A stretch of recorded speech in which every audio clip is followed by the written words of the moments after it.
President Trump threatened to fire off a letter today from the White House saying that White House lawyers will not cooperate until House Democrats hold a vote on their impeachment inquiry.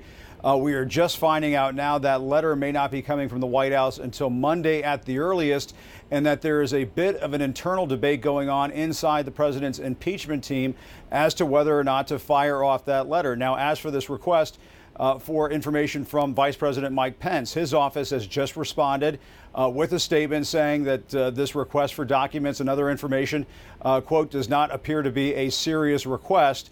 And so the vice president's office is now knocking that down. There's a quote there from Katie Waldman, the vice president's press secretary. But President Trump, he was in full damage control mode today, Wolf, cleaning up his plea for China and Ukraine to dig up dirt on Joe Biden. His performance today here at the White House seemed aimed at fending off these charges that he's seeking the assistance of foreign countries to help him in his re-election bid in 2020. The president, the problem, though, for him is that he's already made this plea in front of the cameras. With mounting evidence he solicited foreign interference in the 2020 election, President Trump is changing his story, insisting he's now more interested in rooting out corruption than investigating former Vice President Joe Biden. I don't care about Biden's campaign, but I do care about corruption. His campaign, that's up to him.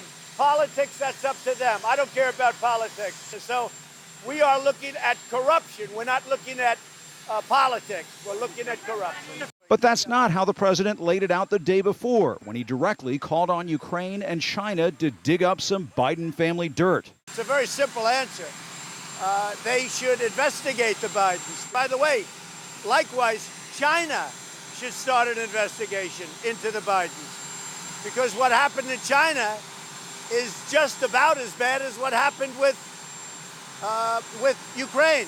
Now the president is claiming he never thought Biden would win the Democratic nomination. I think it'd be an easy opponent, but I never thought Biden was going to win. I don't care about politics, but I do care about corruption.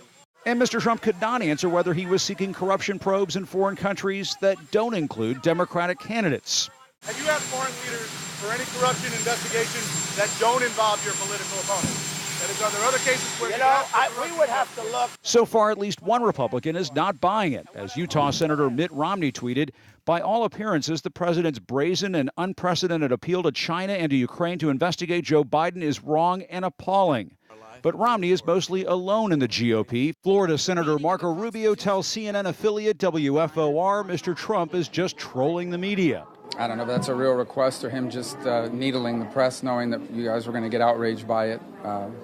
He's pretty good at getting everybody fired up, and he's been doing that for a while. And the media responded right on task.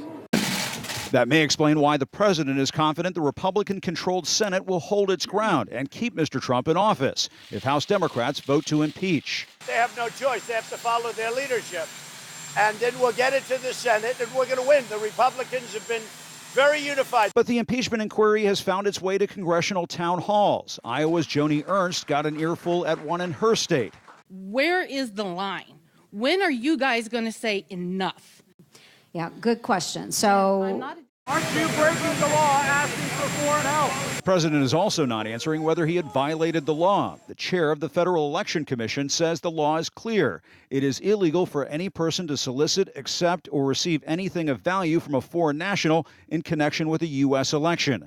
Mr. Trump appears to be relishing his latest firestorm, claiming his battles with the media have invigorated the Christian faith. I got a call the other night from pastors, the biggest pastors, evangelical Christians.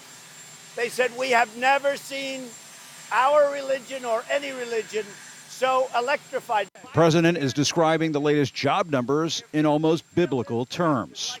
Asia is doing poorly, to put it mildly, and we continue to do very well with the miracle. And the president says none of this has to do with politics, but it's worth noting he is now fundraising off of the Bidens for days, as well as this impeachment probe. And Mr. Trump has been telling his allies he doesn't believe he's done anything wrong in seeking foreign help for his re-election next year. A source close to the White House who has spoken with the president in recent days says the president is, quote, going for broke.